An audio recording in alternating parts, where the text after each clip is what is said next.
Hey, America. I tried to record this 7 times now.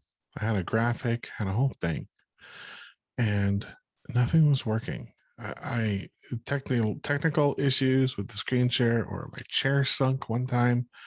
One time I was sharing, I was talking and talking and talking, and I realized I had not hit the second button to share the screen.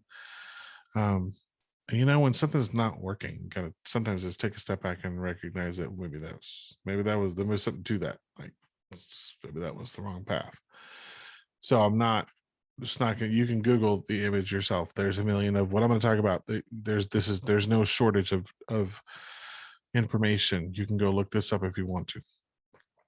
And it really isn't the thing that I wanted to talk about anyways. It's the thing that underlies it. The top level topic, and this was early on in, I think, very first episode of Common Ground. We talked a little bit about gerrymandering. And for those of you not deeply familiar with the concept, again, you could go Google this. There's a ton of information, lots and lots of websites on the subject. But in a nutshell, every area in America is divided up into voting regions, and the boundaries of those voting regions are decided for the most part by the party that's in power. That should already resonate as weird, right?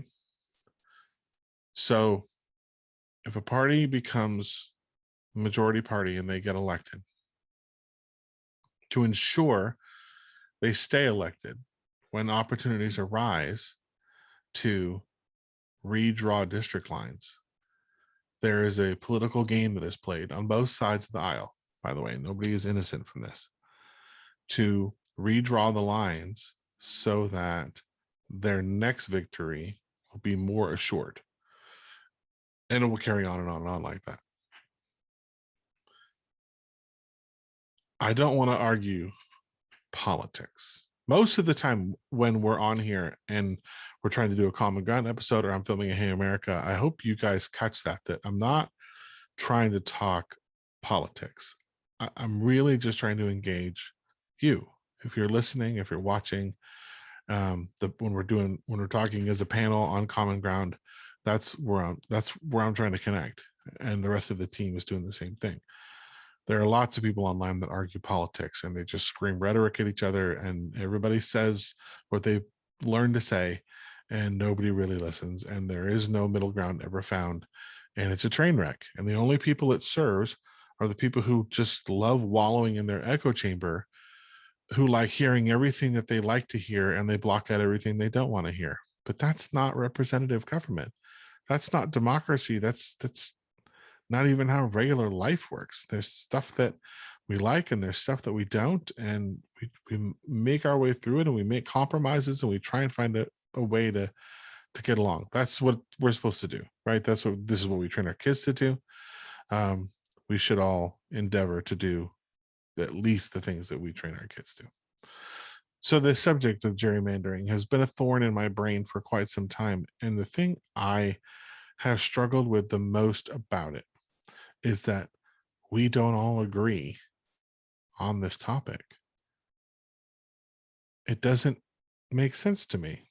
Whether you're a Republican or you're a Democrat, does it make sense that whoever is in power gets to draw the lines to manipulate the vote to stay in power? If you're on the losing side, that's an easy answer. No, of course not. But if you're on the winning side, it should be just as easy of an answer. Is it worth winning if you have to be a villain to do it? I don't think so.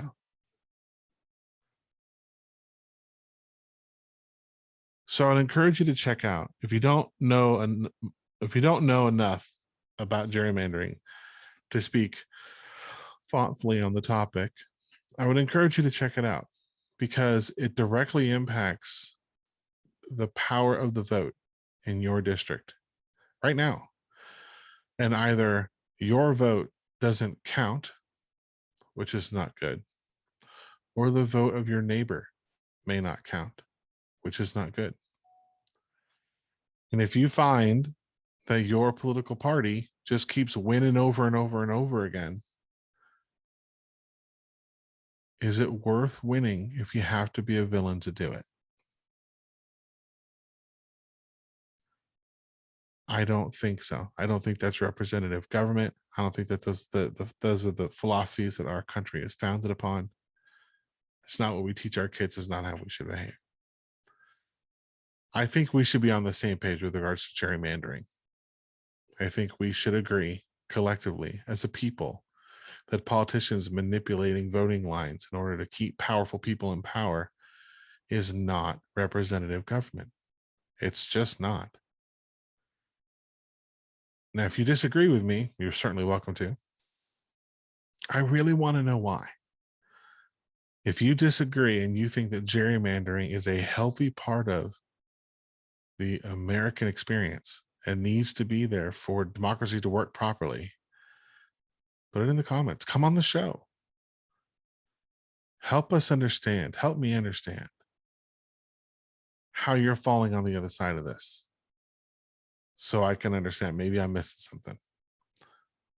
But if we can agree that gerrymandering is political gaming and manipulating our votes so that powerful people can stay in power, then my thought is that should influence who we elect into office. It should influence who I vote for, it should influence who you vote for, right?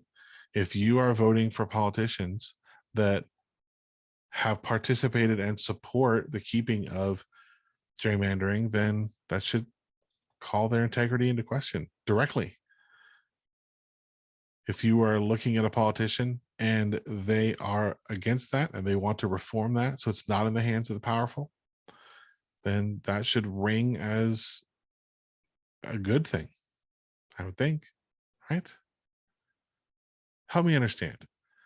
If you don't agree, let me know in the comments or come on this show.